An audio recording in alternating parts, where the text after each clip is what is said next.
Di zaman Nabi SAW, ikhwatu fiddin yang dimuliakan Allah Azza wa Jalla, kebanyakan orang yang masuk Islam itu adalah orang-orang Nasrani dibandingkan orang Yahudi. Jadi orang-orang Yahudi itu ada yang masuk Islam tapi tidak sebanyak Nasrani, karena orang Nasrani itu diberikan kelembutan hati. Kita lihat saja kisah ketika Nabi SAW menyurati beberapa raja Nasrani.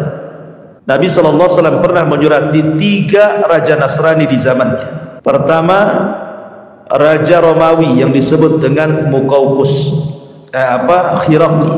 Raja Romawi yang disebut dengan Herakli atau Kaisar.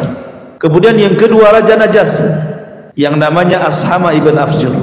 Kemudian Raja Mesir yang disebut dengan Muqawqis.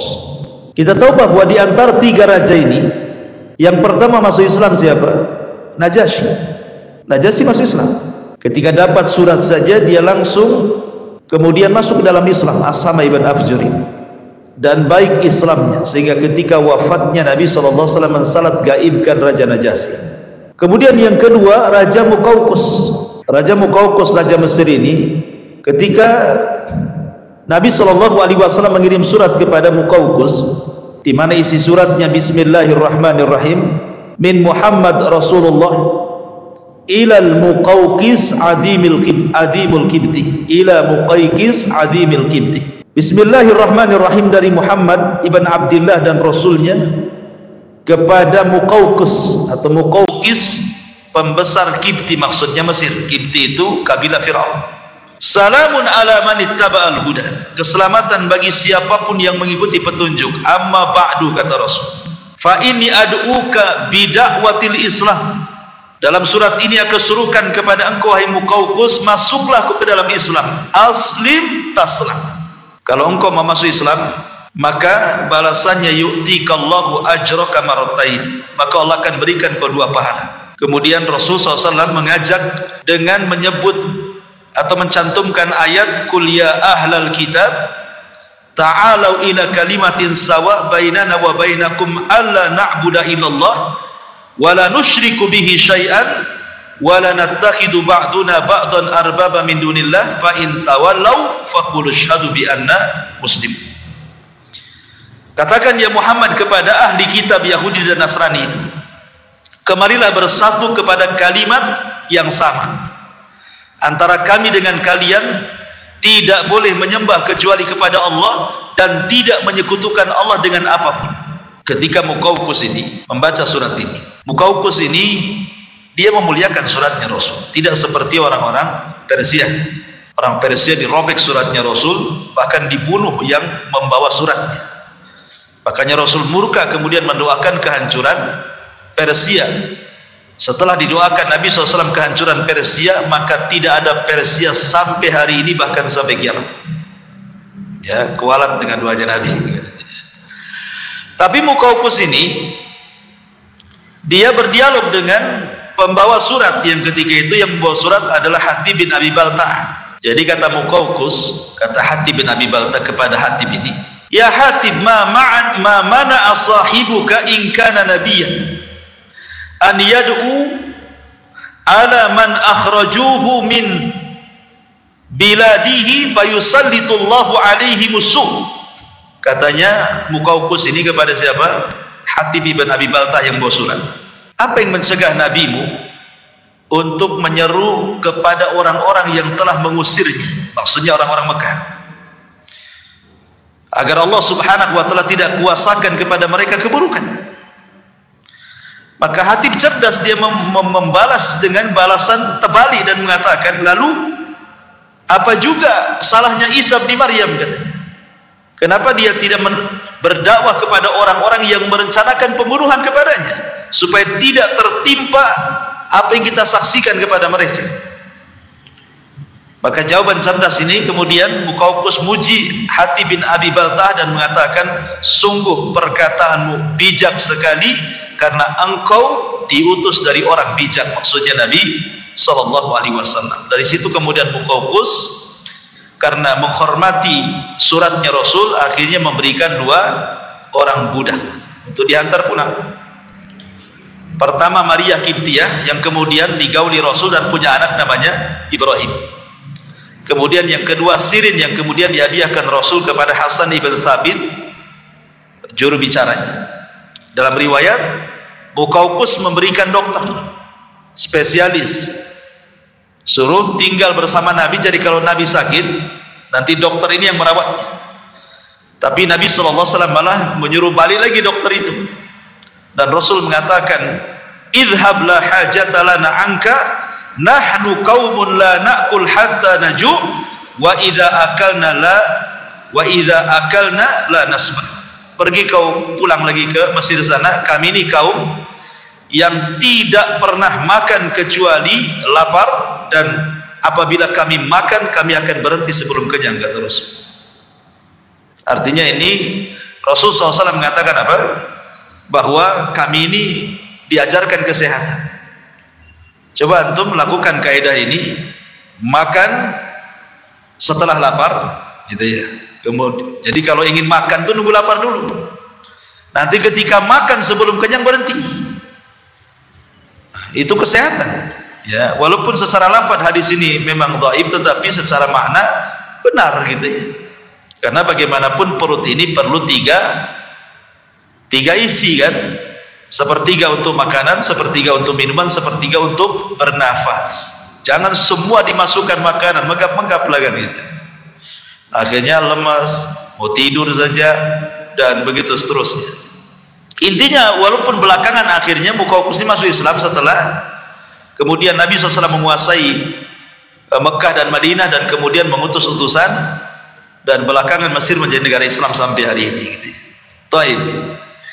Adapun Romawi, Herakli ini ketika disurati Nabi SAW, dia sebenarnya sudah tertarik, cuman karena takut kehilangan jabatan akhirnya menolak.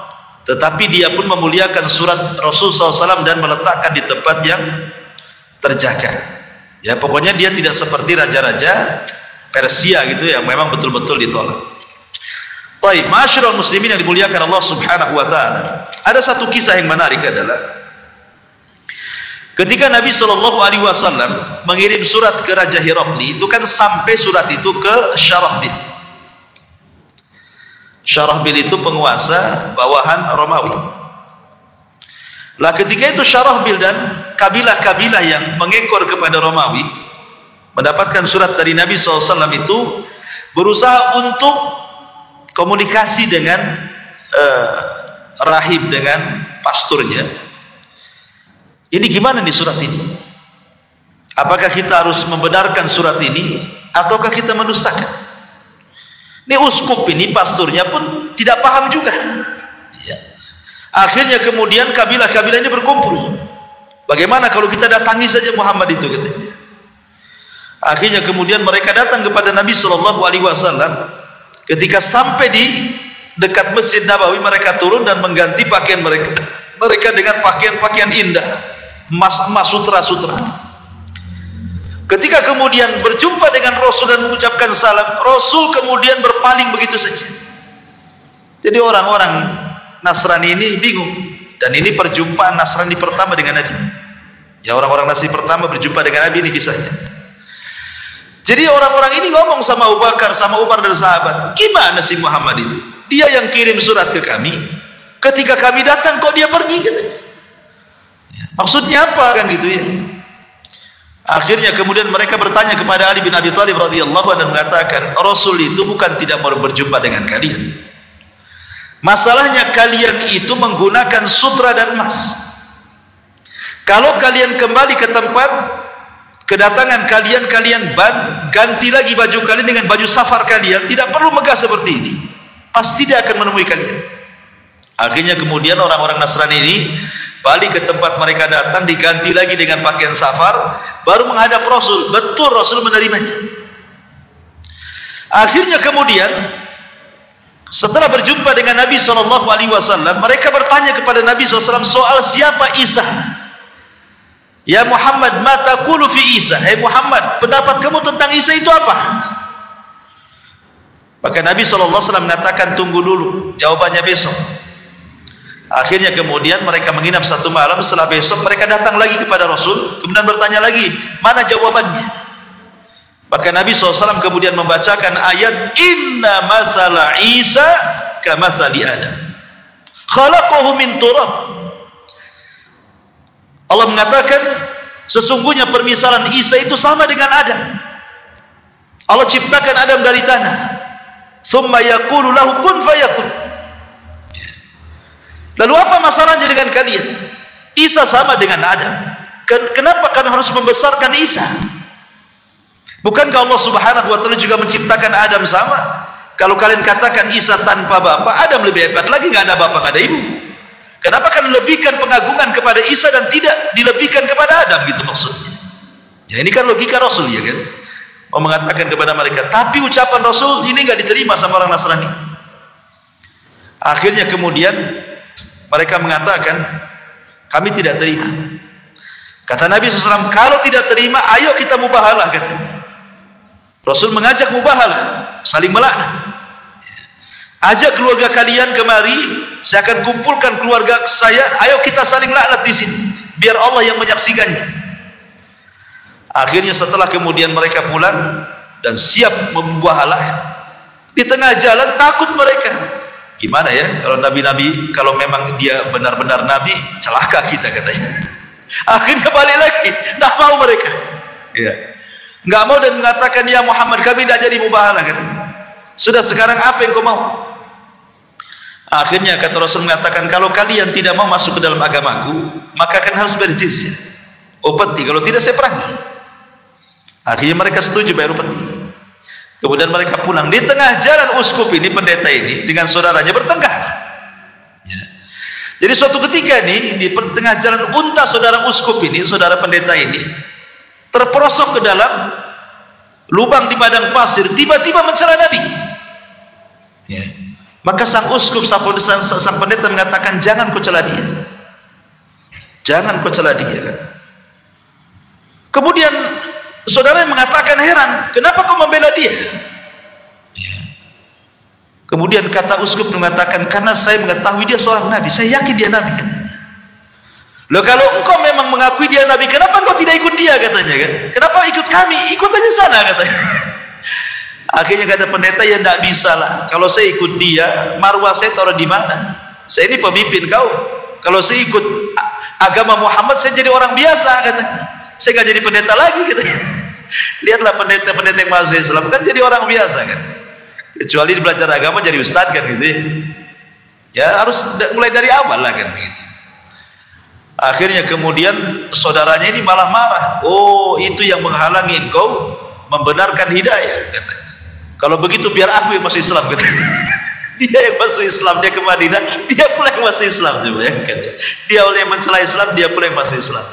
Tapi intinya bahwa kisah ini di sini bagaimana Nabi SAW ada hubung kait dengan orang-orang Nasrani, ya kan? Intinya di situ. Kemudian yang kedua, pembahasan yang kedua, hubung kait Nabi SAW dengan Nabi Isa. Apa hubung kait Nabi SAW dengan Nabi Isa? Masyarul muslimin yang dimuliakan Allah Subhanahu wa taala, dalam hadis Luqman ibn Amir, dia pernah mendengar Aba Umamah berkata kepada Nabi SAW, ya Nabi Allah, wahai Nabi Allah, dari mana kau memulai dakwah? Dari mana kau memulai dakwah? Maka Nabi SAW mengatakan, dakwatu Ibrahim wa bushra Isa wara'at ummi annahu yakhruju minha nurun adha'at lahu qusur Syam. Saya memulai dengan dakwahnya Ibrahim tauhid, dan saya memulai dengan kabar gembira yang diberikan kepada Isa akan kedatanganku. Dan waktu ibuku sedang melahirkan keluar cahaya, yang cahaya melesat ke istana-istana yang ada di Syam dan menerangi istana itu. Sini kata Nabi SAW mengatakan, wa bushra Isa, aku memulai karena Isa sudah dihabar gembirakan akan kedatangan diri. Dan Nabi SAW menjadikan Isa itu sebagai persaksian yang menjamin orang masuk surga. Kata Nabi SAW, man qala asyhadu an la ilaha illallah wahdahu la syarika lah wa anna Muhammadan abduhu wa rasuluh wa anna Isa Abdullah wa rasuluh wa kalimatuhu alqaha ila Maryam wa ruhum minhu wa annal jannata haqqun wan naru haqqun adkhalahu Allahu al jannata ala ma kana minal amal. Kata Nabi SAW, siapa yang bersaksi tidak ada sembahan yang berhak disembah kecuali Allah, yang tidak ada sekutu baginya, dan Muhammadlah hamba dan utusan Allah, dan Isa adalah hamba Allah dan Rasulnya, dan kalimat yang diberikan kepada Maryam dan ruh sebagai kemuliaan dari Allah Azza wa Jalla, dan meyakini sorga adalah benar, neraka adalah benar, maka dia akan dimasukkan ke dalam sorga sesuai dengan amalannya. Lihat, Rasul menjadikan Isa sebagai persaksian. Siapa yang menyaksikan Isa sebagai hamba dan Rasulnya, maka dijamin dia masuk surga. Kemudian juga ketika Nabi SAW Isra Mi'raj, ketika Nabi SAW Isra dan Mi'raj, berjumpa dengan Isa kan di langit berberapa? Kedua. Dia berjumpa dengan Isa dan Yahya ibn Zakaria di langit kedua, dan Nabi SAW mengucapkan selamat kepada mereka, marhaban binabiyyin salih wa akhin salih, selamat datang nabiku yang saleh dan saudaraku yang saleh. Maka di sini menunjukkan bahwa ada hubung kait antara Nabi SAW dan juga Isa ibn Maryam. Kemudian pembahasan yang ketiga ini yang seru yang kita akan bahas, ya kita akan fokus di sini tentang hubung kait Isa dengan umat Islam. Ya, karena ini bicara tentang tanda-tanda kiamat besar. Tanda-tanda kiamat besar. Ma'asyiral muslimin yang dimuliakan Allah Subhanahu wa taala. Di dalam sebuah hadis Nabi sallallahu alaihi wasallam bersabda dari Hudzaifah ibni Usaid al-Ghifari. Jadi suatu ketika Nabi sallallahu alaihi wasallam itu lewat di kelompok para sahabat yang sedang berbincang. Rupanya apa yang dibincangkan sahabat? Sahabat sedang membincangkan soal kiamat. Jadi Nabi SAW kemudian bertanya, apa yang kalian bicarakan?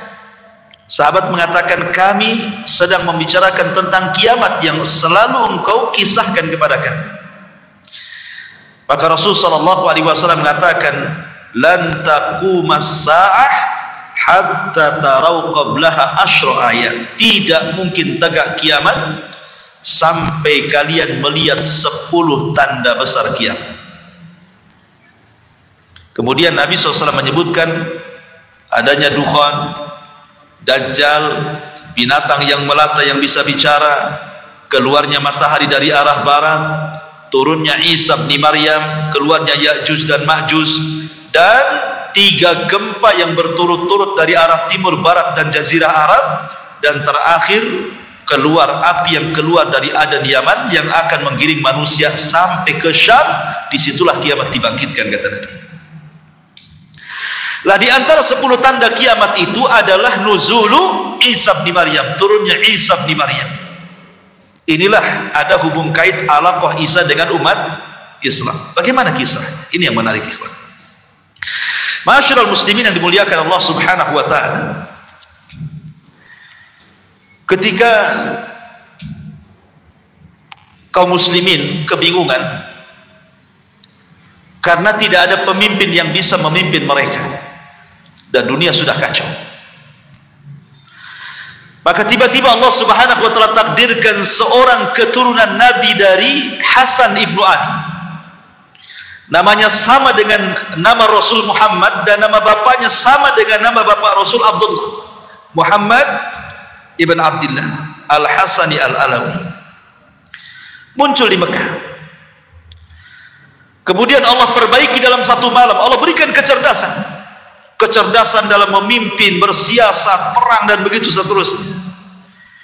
Akhirnya orang-orang membaiat kepada orang ini yang disebut dengan Al-Mahdil Muntadhar, Imam Mahdi yang ditunggu-tunggu kaum muslimin. Akhirnya kemudian kemunculan Imam Mahdi ini terdengar oleh tentara yang ada di Syam. Maka mereka pun datang membawa pasukan untuk membunuh Imam Mahdi. Tapi di antara Mekah dan Madinah ada namanya Baidah. Tiba-tiba terjadi gempa dan menghancurkan semua pasukan yang hendak membunuh Al-Mahdi. Allah buat gempa dan Allah masukkan ke dalam tanah. Itulah tanda yang paling jelas tentang kemunculan Imam Mahdi. Jadi kalau ada orang yang ngaku Imam Mahdi, harus ada tanda yang ini. Kalau belum ada tanda, ada pasukan yang kemudian ditenggelamkan ke bumi oleh Allah di Baidah, berarti Imam Mahdi kaleng-kaleng, kan? Imam Mahdi ngaku-ngaku. Karena sejak zaman dulu pun sudah ada orang ngaku Imam Mahdi. Sejak zaman dulu. Contoh umpamanya di zaman Imam Malik. Di zaman Imam Malik itu sudah ada orang ngaku Imam Mahdi. Jadi ada keturunan Husain kalau tidak salah di zaman Imam Malik itu memberontak. Namanya Muhammad ibn Abdullah juga, ya, memberontak kepada kerajaan Umayyah, kerajaan Abbasiyah. Dan orang-orang mengira bahwa itu Al-Mahdi. Lah kebetulan Imam Malik itu berfatwa, yang fatwanya bicara tentang talak. Apakah talak yang dipaksa itu jatuh atau tidak jatuh? Pamannya, saya pegang pistol, saya todongkan ke kepala antum, ceraikan istrimu, kalau enggak saya ledakan kepalamu. Paksalah antum ceraikan istri. Pertanyaannya, talak yang dalam kondisi antum ini dipaksa seperti ini sah atau tidak? Gitu maksudnya. Maka Imam Malik mengatakan tidak sah, karena dipaksa. Gak boleh talak itu dipaksa, ya kan? Lah fatwa Imam Malik dipelintir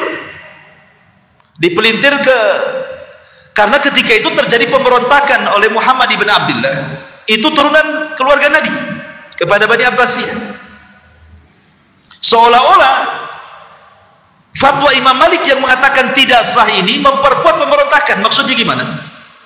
Bani Abbasiyah ini merebut Bani Umayyah dengan cara paksa. Berarti menurut fatwa Imam Malik, talak dengan cara paksa itu tidak sah. Berarti merebut kekuasaan dengan cara paksa tidak sah juga. Gitu ya, dikait-kaitkan gitu. Berarti Bani Abbasiyah ini ketika merebut kekuasaan Bani Umayyah tidak sah karena dipaksa. Ketika itu terjadi pemberontakan, seolah-olah fatwa Imam Malik ini memperkuat pemberontak. Akhirnya oleh Gubernur Madinah, Imam Malik ditangkap dan dipenjarakan. Bahkan disiksa, dipukul sampai tulang bahunya patah. Sehingga Imam Malik itu kalau sholat tidak bisa, sehabis di penjara ini kalau sholat tidak bisa kayak kita begini. Jadi sholatnya gini, Allahu Akbar gini. Jadi orang-orang mengira bahwa meletakkan tangan seperti ini itu madhabnya Malik, ya, padahal Imam Malik tidak bisa meletakkan di dada karena sebab patah bahunya, ya, begini jadi, ya kan? Jadi orang-orang mengira ini madhabnya Imam Malik, padahal tidak, karena dalam kitab Muwatta Imam Malik pun mencantumkan hadis tentang qabd, tentang meletakkan tangan kanan di tangan kiri dan di dada. Itu karena patah saja. Artinya di zaman Imam Malik kan sudah ada.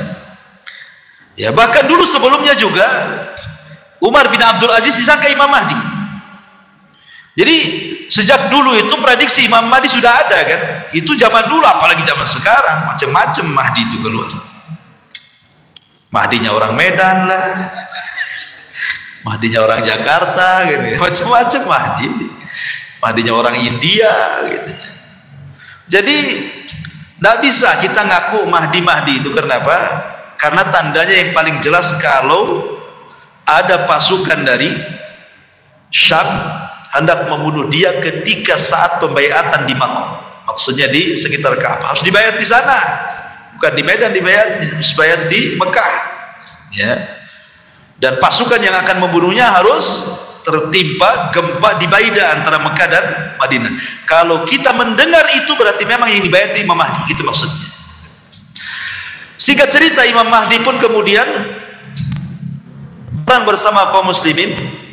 Kemudian terjadilah perang yang disebut di dalam hadis itu sebagai Malhamatul Kubra, atau istilah Yahudi Armageddon, atau istilah kita Malhamatul Kubra, perang salib antara Islam dan orang-orang Romawi. Itu perang tidak ada yang lebih dahsyat dibandingkan perang itu. perang-perang dunia pertama, dunia kedua, atau mungkin akan dunia ketiga lagi, tidak sedahsyat perang itu, karena itu perang penghabisan. Kemana Yahudi? Yahudi tidak ikut di sini, ketakutan sembunyi dia. Makanya kemudian ketika Yahudi tidak ikut membantu orang Nasrani, Dajjal keluar, marah kepada orang Yahudi. Karena kata Nabi SAW, Dajjal itu tidak keluar kecuali karena sebuah kemurkaan yang disuruh. Dan dia murka karena Yahudi diam saja ketakutan. Makanya Dajjal keluar di situ. Lah dalam peperangan ini kan kaum muslimin menang.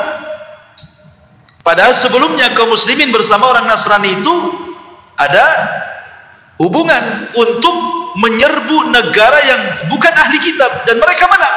Tiba-tiba kemenangan itu diklaim oleh orang-orang Nasrani, maka orang Islam marah dan mengatakan kemenangan ini milik Allah.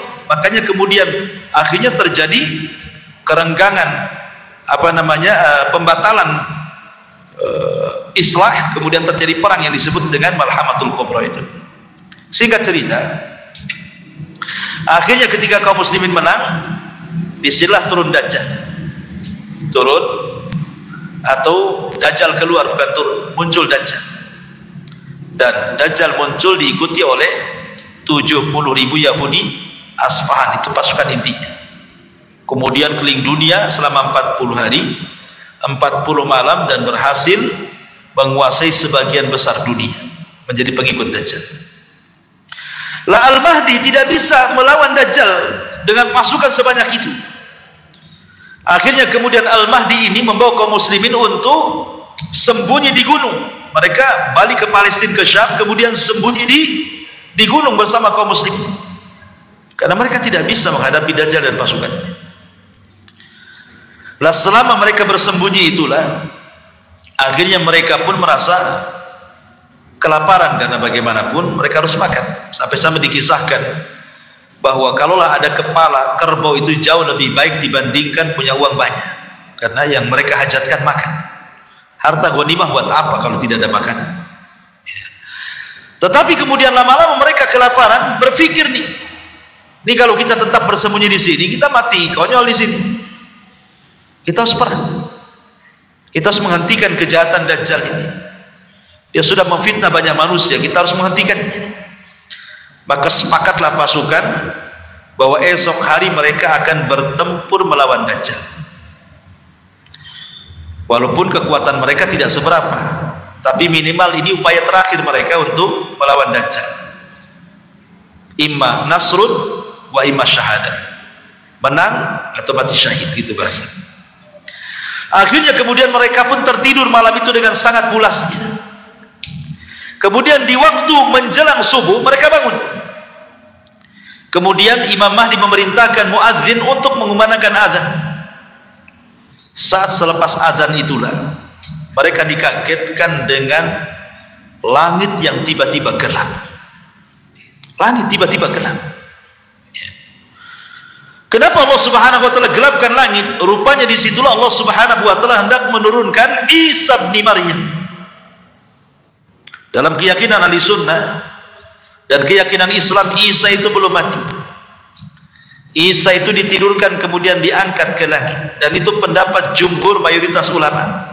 Walaupun ada yang menyelisih seperti Imam Suyuti mengatakan Isa itu mati kemudian diangkat, tapi nanti akan diturunkan lagi katanya. Tapi pendapat yang kuat bahwa Isa itu belum mati, dia hidup, cuma ditidurkan kemudian diangkat ke langit dan akan turun di akhir zaman. Lah ketika Isa turun, maka Isa kemudian turun dari langit kedua bersama dua malaikat yang mengapitnya. Sampai-sampai Nabi SAW menjelaskan dia memakai mahrudataini, kain semacam kain ihram yang diapit dua malaikat, ya kan? Kemudian juga di mana kain itu mengeluarkan bau minyak za'faran dan misk. Dan apabila kemudian wajahnya tertunduk ke bawah seperti ini, maka akan menetes air seolah-olah dia habis mandi. Padahal tidak, karena rambutnya keriting kemudian lurus sampai bahu. Dan kata Nabi SAW, warna kulitnya putih kemerah-merahan seperti seolah-olah dia baru keluar dari hammam. Mungkin bahasa kitanya habis sauna lah gitu ya. Jadi bersih Isa itu. Kemudian turun ke bumi. Di mana turunnya Isa? Isa turun di sebuah menara di sebelah timur Damaskus. Lah menara itu, ma'asyiral muslimin yang dimuliakan Allah Azza wa Jal, Manaratul Bayda yang berwarna putih itu sudah ada. Sekarang ada menaranya. Ada di pasar. Ya, di pasar itu ada menara dan itu sudah umurnya sudah ratusan tahun. Di mana? Di Suriah sana, Damaskus. Ya, panjangnya sekitar ya 15 meteran lebih lah. Di mana Isa itu akan turun di situ. Kemudian setelah Isa turun, maka Isa akan memakaikan baju perangnya.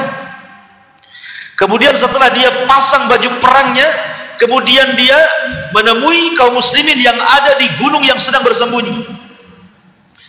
Ketika kemudian kegelapan itu hilang, maka mereka melihat di hadapan mereka adalah ruh Allah, ada Isa bin Maryam. Kenapa mereka mengenali Isa? Ya dari ciri-ciri yang disampaikan Nabi ya kan tentunya. Bahwa ini adalah Isa. Maka kemudian Isa bin Maryam pun mulai mengusap wajah-wajah dari kaum muslimin yang tersisa yang ada di atas gunung itu. Kemudian Isa bin Maryam menyebutkan tentang derajat mereka di surga. Subhanallah. Beruntunglah orang-orang yang diusap mukanya oleh Isa, karena Isa menyebutkan tentang derajat mereka di surga. Setelah itu kemudian qomat pun dikumandangkan. Maka Imam Mahdi meminta Isa untuk menjadi imam. Tapi Isa tidak mau dan mengatakan, kalian jauh lebih baik dibandingkan aku. Maksudnya umat Islam jauh lebih baik dibandingkan umat Nasrani. Sebaiknya kalian yang jadi imam. Akhirnya kemudian Imam Mahdi pun memimpin sholat, dan Isa sholat di belakang Al-Mahdi dan kaum muslimin. Selesai sholat, maka Isa kemudian membariskan pasukan kaum muslimin. Kemudian kata Isa bin Maryam, aku berikan kalian 3 pilihan. Aku berikan kalian 3 pilihan. Pilihan yang pertama, aku akan berdoa kepada Allah agar Allah subhanahu wa ta'ala memunculkan tentara-tentara yang bukan kalian, biar tentara-tentara itu yang akan membunuh Dajjal dan para pengikutnya. Yang kedua, atau aku akan berdoa kepada Allah agar Allah subhanahu wa ta'ala mengirim gempa untuk menenggelamkan Dajjal ke dasar bumi dan pasukannya, dan kalian tetap tinggal di sini. Kemudian yang ketiga, atau kalian siap berjihad dan aku pimpin perang. Maka kaum muslimin ketika itu berpikir tentu yang ketiga lebih utama, karena mereka berpikir bahwa Dajjal sudah merusak, mencelakakan keluarga mereka, memfitnah kaum muslimin. Masa kita diam saja? Maka kata Al-Mahdi dan juga kaum muslimin, kita bergerak, kau pimpin kami perang. Akhirnya Isa pun yang mengomanda perang bersama Al-Mahdi Al-Muntadhir. Turunlah mereka selepas sholat subuh itu. Turun, kemudian berhadapan dengan Dajjal. Ma'asyiral muslimin yang dimuliakan Allah Azza wa Jalla, ketika Dajjal melihat Isa ini sudah tahu. Karena Isa itu membawa aura, ikhwan, aura yang menakutkan bagi orang-orang Yahudi, terutama Dajjal. Kenapa? Bayangkan Isa itu punya nafas, yang nafasnya ini bisa membunuh setiap orang kafir sejauh mata memandang. Jadi kalau Isa meniup dengan nafasnya, maka sejauh mata memandang tidak ada orang kafir kecuali mati. Baik dia memandang ke arah kanan, ke arah kiri, ke arah depan, ke belakang, kalau dia meniup dengan nafasnya, maka tidak ada orang yang kafir yang selamat dari nafasnya sejauh mata memandang. Gimana orang tidak takut? Ya. Maka ketika Dajjal kemudian melihat Isa bin Maryam, yang tadinya Dajjal itu sok sakti kan itu, gimana tidak sakti Dajjal itu? Dia ngomong sama bumi tumbuh-tumbuh, dia ngomong sama langit hujan-hujan, dia ngomong sama kuburan hidup-hidup walaupun setan gitu ya. Tetapi kan Dajjal diberikan kesaktian oleh Allah Azza wa Jalla. Tapi ketika melihat Isa, ketakutan dia, bergetar. Akhirnya kemudian dia pun lari. Maka Isa pun mengejar Dajjal. Lari ke utara, dikejar ke utara, lari ke selatan, dikejar ke selatan, barat, pokoknya tidak bisa lari. Sampai ketika Dajjal sampai di sebuah tempat yang disebut dengan Babil Lud dalam riwayat. Babil Lud sekarang jadi kota tercantik di Israel. Ya, karena Dajjal itu dia keluar di tempat yang mayoritas Syiah dan akan terbunuh di tempat yang mayoritas orang Yahudi. Keluarnya di mana? Khurasan. Khurasan di mana? Irak. Dan akan mati di Babil Lud. Babil Lud di mana? Israel. Seolah-olah ada hubung kait Syiah dengan Yahudi kan? Ya. Lah ketika Dajjal sampai di Babil Lud ini, kemudian sudah tidak bisa lagi menghindar dari Isa bin Maryam. Apa dalam riwayat itu? Yadubbu kama yadubbul milh. Kalau kita ambil garam, kemudian kita letakkan di air, tentu garam itu akan mencair. Maknanya Dajjal ketika melihat Nabi Isa itu keringatan dari atas kepala sampai ke bawah. Dia kan manusia, sama dengan kita manusia, ya, keringatan, ketakutan menggigit, tidak bisa apa-apa, hilang kesaktiannya. Akhirnya kemudian ketika Dajjal betul-betul ketakutan, Isa mengambil tombaknya, kemudian langsung melemparkan ke dalam badan Dajjal, dan matilah Dajjal dengan tombaknya Isa bin Maryam. Ketika Dajjal mati, dicabut tombaknya, darahnya masih ada di ujungnya, kemudian diangkat ke atas, memberitahu orang-orang Yahudi bahwa Dajjal sudah mati, dan memberitahu kepada kaum muslimin bahwa kita sudah menang. Maka kaum muslimin ketika melihat pimpinan mereka Dajjal mati, orang-orang Yahudi dan para pengikut Dajjal ketika pimpinan mereka mati, mereka pun tunggang langgang dikejar kaum muslimin. Tidak ada satupun tempat persembunyian kecuali memberitahu. Kalau orang Yahudi sembunyi di batu, kata batu, hei muslim, nih di belakang ada Yahudi, bunuh dia. Kalau dia sembunyi di balik pohon rambutan, kata rambutan, muslim nih, di balik pohon saya ada Yahudi, bunuh dia. Tidak ada satupun tempat persembunyian kecuali dikasih tahu. Alamat kiamat, ikhwan. Ya. Maka ketika itu, ma'asyiral muslimin yang dimuliakan Allah Azza wa Jalla, Dajjal mati. Kemudian orang-orang Yahudi sebagian mereka menyerah, sebagian mereka lari bertunggang langgang bersembunyi, sebagian mereka dibantai, dibunuh, dan begitu seterusnya. Maka setelah kemudian Dajjal meninggal, maka Isa kemudian meminta kepada seluruh ahli kitab, baik Yahudi ataupun Nasrani, agar mereka masuk Islam. Kalau tidak, maka mereka akan mati. Pilihannya cuma dua, masuk Islam atau mati. Ya, tidak ada jizyah. Ya, kalau di zaman Rasul ada jizyah. Kalau anda tidak masuk Islam nggak apa-apa, tapi baru peti. Kan begitu ya? Hatta yu'tul jizyata ayyadi wa musagir. Tetapi di akhir zaman tidak ada lagi jizyah. Makanya dalam riwayat, di antara Muhammad Isa itu, di antara tugas Isa selain membunuh Dajjal adalah meletakkan jizyah. Tidak ada lagi jizyah, tidak ada lagi upeti. Yang ada cuma dua pilihan, masuk Islam atau mati. Dari situlah tidak ada satupun ahli kitab kecuali masuk Islam. Tidak ada satupun ahli kitab kecuali masuk Islam. Dan ini disyaratkan dalam Al-Quran, wa im min ahlil kitab illa la yu'minan nabihi qabla mauti.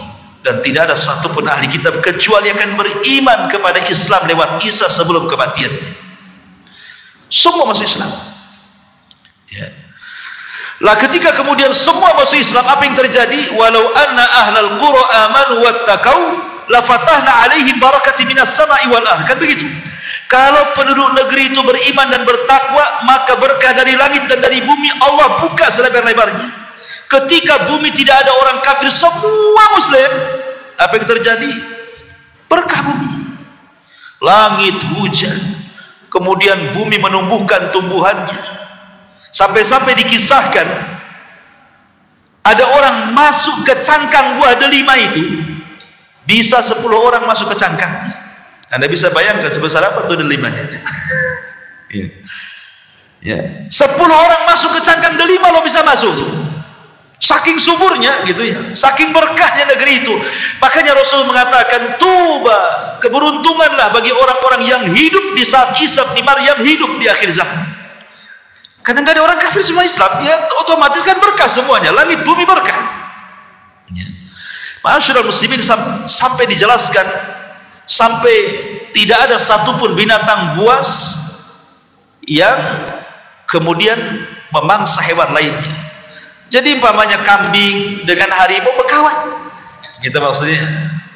Singa dengan unta berkawan, nggak ada hasad-hasadan, itu nggak ada gitu.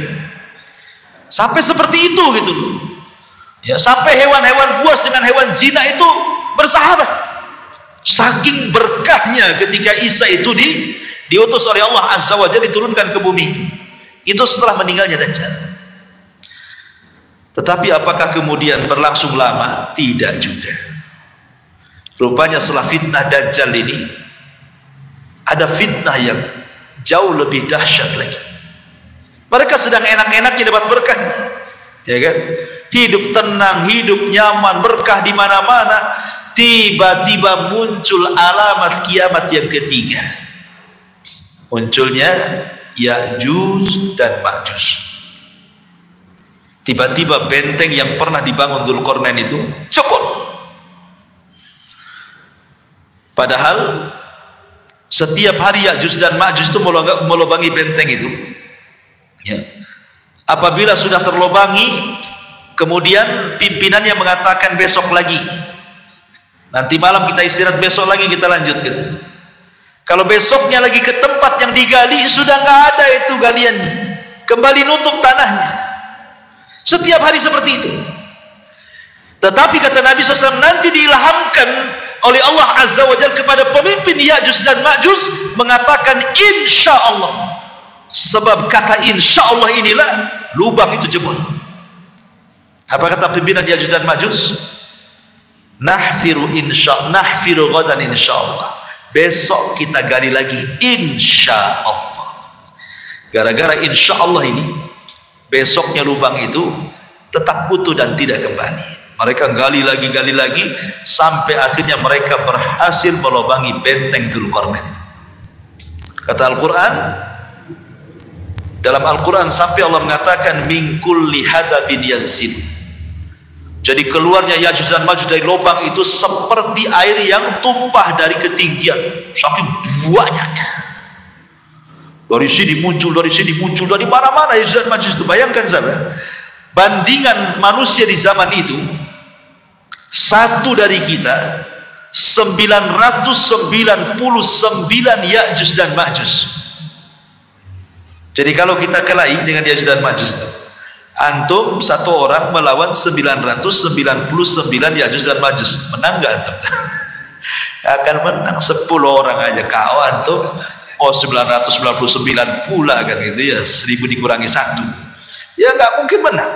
Makanya kata Nabi SAW mengatakan, nanti ada kaum yang tidak bisa diperangi, tidak bisa dibunuh, sebaiknya menghindar dari kaum ini. Maksud isyarat Nabi SAW dengan kata-kata seperti itu, maksudnya apa? Maksudnya Ya'juj dan Ma'juj tidak bisa memerangi sebanyak itu. Gimana caranya coba? Akhirnya kemudian terpaksa Isa bin Maryam mengajak kaum muslimin untuk mengungsi lagi ke gunung. Ini setelah meninggalnya Al-Mahdi. Karena Imam Mahdi itu kan berkuasa 7 tahun saja. Kalau Isa ini 40 tahun. Ya. Jadi Isa ini akhirnya membawa kaum muslimin untuk sembunyi di Bukit Tur. Semua kaum muslimin naik ke Bukit Tur. Hanya bisa memantau dari kejauhan. Cuman bedanya kalau Ya'juj dan Ma'juj dengan Dajjal itu, kalau Dajjal memfitnah agama. Orang disuruhnya menyembah dia. Tapi Ya'juj dan Ma'juj fitnahnya beda, karena Ya'juj dan Ma'juj itu hanya merusak saja. Sampai-sampai nih ketika keluar dari benteng itu, orang yang paling depan ini, Ya'juj dan Ma'juj paling depan ini, melewati Buhairah, melewati sungai bendungan Tiberias. Tiba-tiba sekali minum habis tuh danau Tiberias itu. Jadi yang belakang sudah nggak dapat tuh. Makanya bahasanya tidaklah melewati yang hijau kecuali kering, tidak melewati air kecuali kering. Semua dimakan dia. Dan ahli tafsir sampai mengatakan, termasuk dia juga memakan manusia, kanibal. Jadi kalau dia membunuh di luar rasnya, maka akan dibunuh dan dimakan dagingnya. Jadi kanibal, betul-betul kanibal.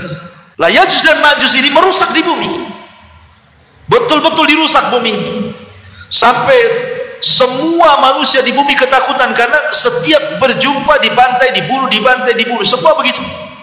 Sampai akhirnya ketika dia merasa tidak ada penduduk bumi yang dibunuh dia karena sudah terbunuh semuanya oleh dia, dia pun sombong.